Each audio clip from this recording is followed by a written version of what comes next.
Welcome to सी शिक्षा। जैसे कि हम लोग देख रहे थे क्लास 11th फिजिक्स में हम लोग 8वां चैप्टर को देख रहे थे ग्रेविटेशन के बेस पे गुरुत्वाकर्षण क्या होता है। तो उसके बेस पे हम लोग देखते हैं आज जी और जी में संबंध देखते हैं। वास्तव में जो आप लोगों का जी होता है वो सेकंड जी से आप लोगों के किस तरीके से भिन्न होता है, इस चीज़ को हम लोग देखते हैं। तो पहला क्या होता है कि इकाई द्रव्यमान के दो पिंड, जो भी इकाई द्रव्यमान के कोई भी दो पिंड इस तरीके से रहेंगे, इकाई दूरी पर स्थित होने पर जितना आकर्षण बल लगाते हैं उसके संख्यात्मक मान को हम लोग क्या बोलते हैं, जी बोलते हैं। लेकिन गुरुत्व के कारण किसी पिंड में उत्पन्न त्वरण को हम लोग जी कहते हैं। इसका मान प्रत्येक स्थान पर एक समान होता है, जबकि इसका मान प्रत्येक स्थान पर भिन्न भिन्न होता है। जो आप लोगों का इस जी का मान क्या होता है, इसका मात्रक न्यूटन प्रति मीटर प्रति किलोग्राम होता है और इसका मात्रक आपका मीटर प्रति सेकेंड होता है। और ये इस जी का मान यह एक अदिश राशि होती है, जबकि इस स्मॉल जी का मान क्या होती है, एक सदिश राशि होती है। तो इस चीज में आप लोग इस चीज को देखिएगा। और सेकेंड चीज में गुरुत्वीय त्वरण जी में परिवर्तन किस तरीके से होता है, इस चीज को हम लोग देखते हैं। तो जी में परिवर्तन किस तरीके से होगा, तो फर्स्ट जो होता है आप लोगों का वो पृथ्वी की सतह से ऊंचाई के साथ में परिवर्तन होता है। जो आप लोगों का पृथ्वी इस तरीके से रहता है, जैसे कि यहाँ पर है, इस तरीके से है ये पृथ्वी, ठीक है। इसके डिस्टेंस के बेस पे अगर हम इस चीज़ को देखा जाएगा, यहाँ पर हाइट के बेस पे देखा जाएगा, ये आप लोगों का इस तरीके से, ये दोनों सेकेंड थिंग को मैं ले रहा हूँ।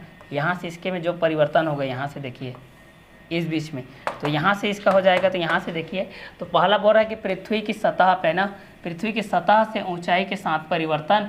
और जो दूसरा बोल रहा है भाई, वो क्या बोल रहा है, पृथ्वी के गहराई के साथ परिवर्तन, पृथ्वी के जो गहराई के साथ परिवर्तन होगा। और जो थर्ड बोल रहा है वो बोल रहा है पृथ्वी की सतह पर अक्षांश के साथ में क्या परिवर्तन होगा, इस चीज़ को बोल रहा है, ठीक है।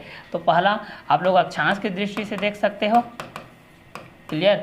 और एक और क्या है, उसकी गहराई के साथ देख सकते हो। और एक क्या होता है आप लोगों का, एक और होता है उसकी सतह के साथ देख सकते हो, क्लियर। एक सतह के साथ देख सकते हो। तो यहाँ पर न्यूटन भाई साहब ने क्या किया था, न्यूटन भाई साहब ने दो द्रव्यमान लिया था भाई। यहाँ से न्यूटन भाई साहब क्या किए थे, दो द्रव्यमान लिए थे। इन्होंने दोनों द्रव्यमानों के बीच में द्रव्यानुपाती नियम दिया था। ये आपका m1 m2 लिया था। इन्होंने दो द्रव्यमान लिया था, इनके बीच की दूरी को इन्होंने r से स्वैप किया था ना, ठीक है। दोनों के बीच की दूरी को इन्होंने r के रूप में स्वैप किया था। तो दो द्रव्यमान लिया था m1 और m2, ठीक है। और इन्होंने इसी द्रव्यमान को लेकर के एक नियम दिया था, द्रव्यानुपाती का नियम, जिसमें उन्होंने ये बोला था कि दोनों द्रव्यमानों का जो परिमाणु का जो गुणनफल होता है वह बल के क्या होता है, अनुक्रमानुपाती होता है। तो मान लेते हैं कि यहाँ पर m1 जो द्रव्यमान है, यहाँ पर आप लोगों का m1 जो बल m1 द्रव्यमान है और दूसरा क्या है m2 द्रव्यमान है, इस पर लगने वाला बल आपका F हो। अगर इस पर लगने वाला बल क्या हो, F हो, तो यहाँ पर न्यूटन ने ये बोला था कि दोनों द्रव्यमानों के गुणनफल के क्या होती है, अनुक्रमानुपाती होती है। तो ये F प्रोपोर्शनल टू हो जाएगा आपका m1 इनटू हो जाएगा आपका m2। इसको इन्होंने क्या मान लिया, इक्वेशन नंबर फर्स्ट मान लिया।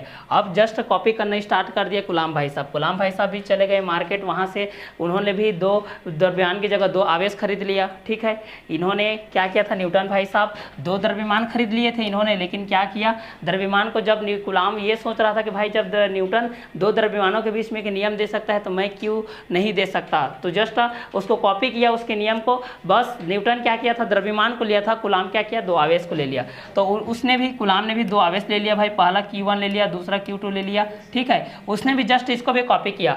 क्या किया कि दोनों आवेशों के मध्य जो दूरी है, दोनों के बीच की जो दूरी है, इसको भी R लिया और इस पर लगने वाला जो बल है इसको भी F लिया। पूरा कॉपी कर रहा है, ठीक है। देखिए अब यहाँ पर अब जब न्यूटन ये बोला है कि दोनों द्रव्यमानों के बीच जो लगने वाला जो परिमाणों का गुणनफल है वह बल के अनुक्रमानुपाती होता है, गुलाम भी बोल रहा है भाई कि दोनों आवेशों के परिमाणों का गुणनफल भी बल की क्या होती है, अनुक्रमानुपाती होती है। तो ये भी लिख लिया, F proportional to Q1 into Q2, clear. Just copy कर रहा है, देखिए यहाँ से इसने भी इसको इक्वेशन नंबर फर्स्ट दे दिया, तो ये भी पीछे रहने वाला नहीं था, इसको भी दे दिया ये इक्वेशन नंबर फर्स्ट।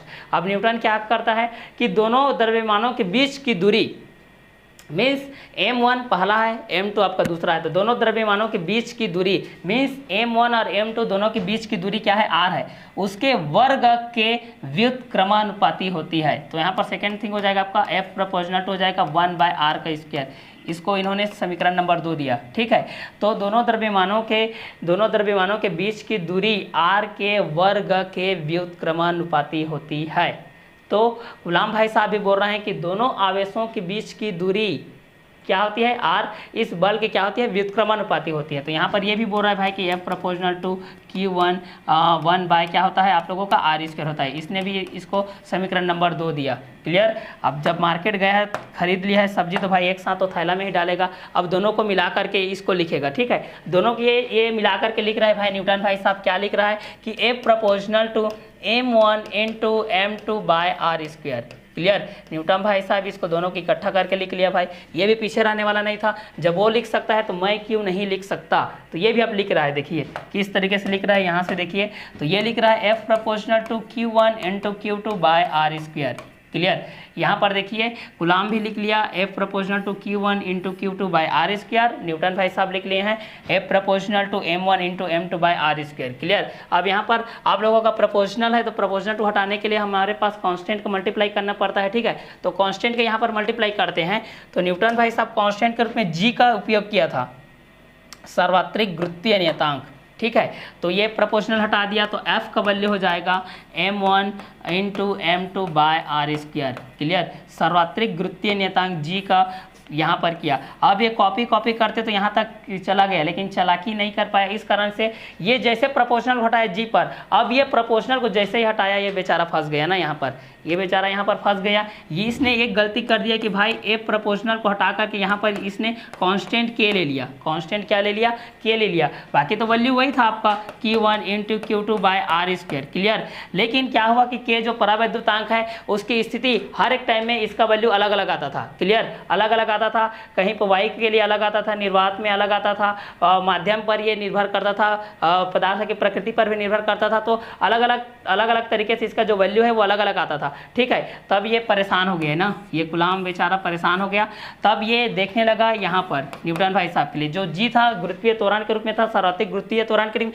यहाँ पर क्या होता है, जो सार्वत्रिक गुरुत्वीय त्वरण होता है, जो नियतांक होता है, उसका प्रत्येक स्थिति में उसका वैल्यू वही रहता है। तो यहाँ पर इसका वैल्यू चेंजेबल नहीं रहता था, नो चेंज यहाँ पर। तो F इक्वल टू क्या होता था यहाँ पर, M1 इंटू M2 बाय था R स्क्वायर। क्लियर। तब गुलाम ने लास्ट में ये पाया, बहुत प्रयोगों के आधार पर ये निष्कर्ष पर पहुंचा कि जो K होता है वह परावैद्युतांक का माध्यम होता है। जो K होता है वह क्या होता है, परावैद्युतांक का माध्यम होता है, जो माध्यम की प्रकृति पर निर्भर करता है, जो माध्यम की प्रकृति पर क्या करता है, निर्भर करता है। तो यहाँ पर प्रयोगों के आधार पर इन्होंने तो ये बोल दिया कि ये परावैद्युतांक जो माध्यम की प्रकृति पर निर्भर करता है। क्लियर। तो यहाँ से ये पदार्थ के लिए अलग होता है, वायु के लिए अलग होता है, और निर्वात के लिए भी अलग होता है। तो जस्ट कॉपी किया था दो द्रव्यमान को लेकर के, M1 M2 को जिस तरीके से न्यूटन भाई साहब ने लिया था, उसी प्रकार आप लोगों को आवेश को आप लोगों को किसने लिया था, गुलाम ने लिया था, Q1 और Q2 के बेस पे लेकर के। तो इन्हीं दोनों को लेकर के हम लोग जो इस चैप्टर में पढ़ेंगे, जो गुरुत्वीय त्वरण है G में परिवर्तन वो किस किस तरीके से होगा,